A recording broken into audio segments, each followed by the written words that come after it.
ఈరోజు ఇక్కడ జరిగిన ప్రోగ్రాం గురించి చెప్పాలంటే నేను ఈ న్యూస్ ఇంత ముందుకు చూసినప్పుడు చాలా ఫీల్ అయ్యాను.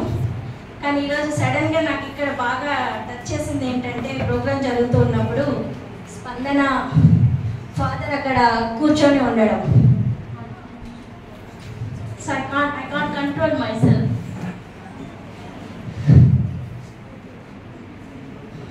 ఎందుకంటే రీసెంట్గా నేను మా ఫాదర్ని పోగొట్టుకున్నాను.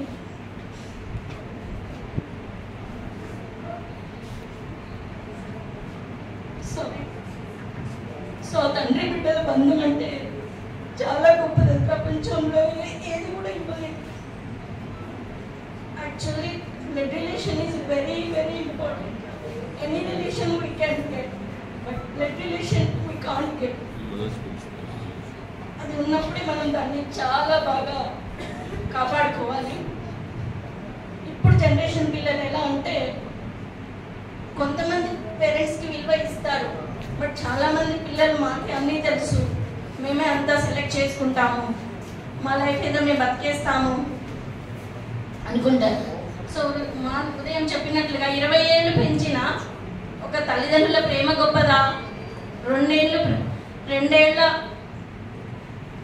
ప్రేమించిన ప్రేమ గొప్పదా? ఏం చెప్తారు మీరు దానికి?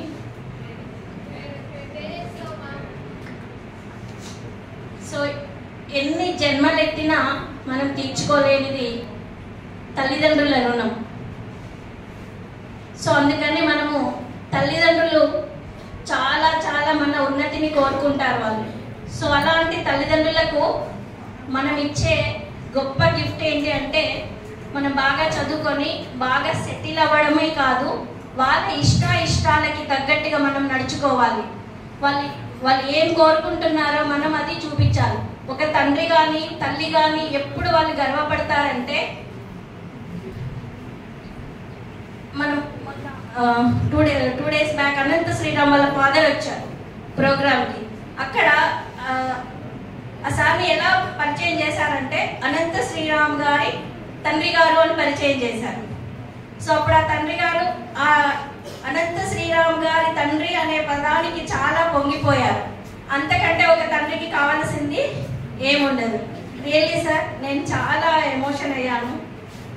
యాక్చువల్లీ నాకు మీరని కూడా తెలియదు. అక్కడ కూర్చున్నప్పుడు ఆ వీడియో చూసినప్పుడు వీడియోలో ఉన్న సార్ మీరు కొంచెం దగ్గరగా పోలికలు ఉండడంతో నేను మీరని అనుకొని చాలా ఫీల్ అయ్యాను సార్. బట్ మీరు ఇంకా అది ఇంతమంది మీ పిల్లలు ఉన్నారు సార్, మీరు ఇన్ని వేల ప్రోగ్రామ్స్ చేశారు, మేమంతా మీ పిల్లలమే సార్, మేమంతా మిమ్మల్ని మా తండ్రిలాగా అనుకుంటాము. అలాగే మీకు ఇంతమంది బిడ్డలు ఉన్నారన్న విషయం మీరు ఎప్పుడు సంతోషంగా ఉండాలి సార్. నేను అదే కోరుకుంటున్నాను. Thank you.